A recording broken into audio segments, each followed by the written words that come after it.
প্রিয় শিক্ষার্থীবৃন্দ, কেমন আছো তোমরা? আমরা আলোচনা করতেছিলাম ডিফারেন্সিয়েশনে আমরা ধীরে ধীরে অনেক দূরে এগিয়ে এসেছি। আমরা বিশেষ করে লিমিট চ্যাপ্টারের কথা বলতেছি, নট ডিফারেন্সিয়েশন, লিমিট চ্যাপ্টারে আমরা অনেক দূরে এগিয়ে এসেছি। তো প্রিয় শিক্ষার্থীবৃন্দ, আজকেও আমরা লিমিট চ্যাপ্টারের উপরে একটা ছোট্ট ক্লাস নেব। তো প্রিয় শিক্ষার্থীবৃন্দ, শুরু করা যাক।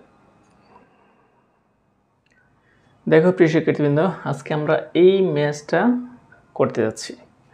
Limit theta tends to pi by 2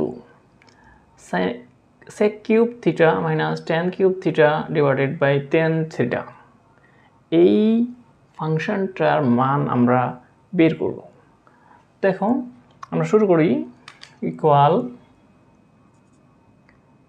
limit theta tends to pi by 2 sec কিউবকে লিখতে পারতেছি আমি 1 by cos cube theta minus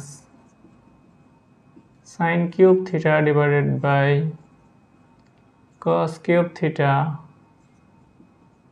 sin theta divided by cos theta. প্রতিটাকে আমরা ভাঙিয়ে নিলাম। এখন দেখো আমরা লিখতে পারি কি, limit theta tends to pi by 2, আমরা যদি উপরে লসাউ করি তাহলে cos কিউব থিটা, আর এখানে আসবে তখন 1 মাইনাস sin কিউব থিটা, আর নিচে যা আছে তাই আমরা বসিয়ে দিলাম। এখন এটাকে আমরা, এটা তো ভাগ, এটাকে আমরা কি করব, গুণ করে দিব। দেখো equal limit theta tends to pi by 2 1 minus sin cube theta divided by cos cube theta into cos theta by sin theta. তাহলে এখানে কাটাকাটি করি। Limit theta tends to pi by 2 cos theta আর cos কিউব থিটা কাটাকাটি করলে cos theta sin theta, আর এখানে হচ্ছে 1 মাইনাস sin কিউব থিটা, এরকম আসতেছে। এখন তোমরা হয়তো বলতে পারো, আমি লিমিট কেন বসাইতেছি না? লিমিট বসাইলে কি সমস্যা? হ্যাঁ, লিমিট আমি এখানেও তো বসাইতে পারতাম, এখানে কেন বসাই নাই? কেন আমরা সরল করতেছি? এই জিনিসটা হয়তো প্রশ্নে আসতে পারে, কেন আমরা করে যাচ্ছি। হ্যাঁ, আমি এখানে বসাইতে পারতাম, কিন্তু এখানে বসাইলে কি হবে দেখা গেছে, মেবি আমি যদিও না বসাই নেই, বসাইলে কি হবে, হয়তো 0 বাই 0 অথবা ইনফিনিটি বাই ইনফিনিটি, এই ধরনের কোনো একটা মান আসার সম্ভাবনা আছে। কিন্তু এই ধরনের মান আসলে, আমি আগেও বলছি, কখনোই এই ধরনের মান আমরা বসাইতে পারবো না। এই জন্যই মূলত আমরা এখানে কি করতেছি, সিম্পলিফাই করতেছি। সিম্পলিফাই করে এমন একটা পজিশনে নিয়ে যাব যেখানে আমরা লিমিট বসাইতে পারবো। ওকে, এখন দেখো আমরা এটাকে যদি একটু এদিকে নিয়ে আসি, তাহলে দেখো equal limit theta tends to pi by 2 A cube minus B কিউবের সূত্র করো, 1 minus sin theta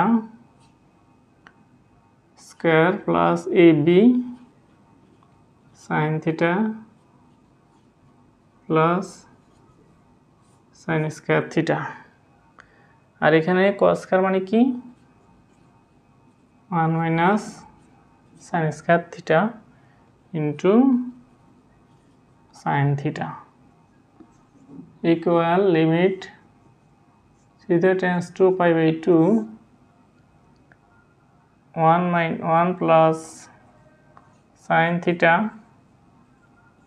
plus sin square theta, আর এখানে স্কয়ার মাইনাস বি স্কয়ারের সূত্র করলে a plus B into a minus B, তখন 1 মাইনাস sin থিটাটা ক্যান্সেল হয়ে যাবে। তাহলে থাকতেছে কি 1 plus sine theta into sine theta, অর্থাৎ মাইনাসেরটা কাটা গেছে গা। এখন আমরা লিমিট বসাইতে পারি। এখন হয়তো ওই ধরনের ভ্যালুটা আর আসবে না, 0/0 বা ইনফিনিটি এই ধরনের কোনো মান আসার সম্ভাবনা হয়তো থাকবে না। যদি থেকে থাকে এখানেও বসানো যাবে না, আরও সরল করতে হবে। ওকে,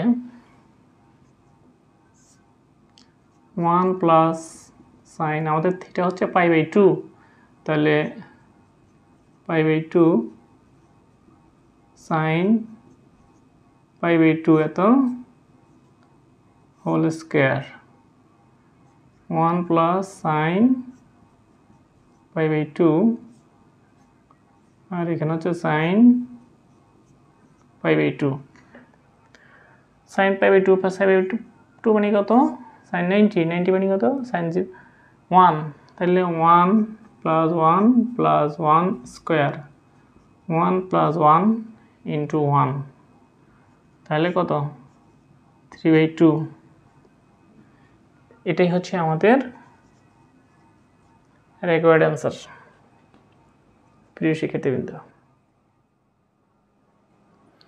তো প্রিয় শিক্ষার্থীবৃন্দ, আজকের ক্লাসটা এতটুকুর মধ্যে যদি তোমাদের বুঝতে সমস্যা হয় এটা আমাকে কমেন্ট বক্সে জানাবে, আমি তোমাদের রিপ্লাই দেব।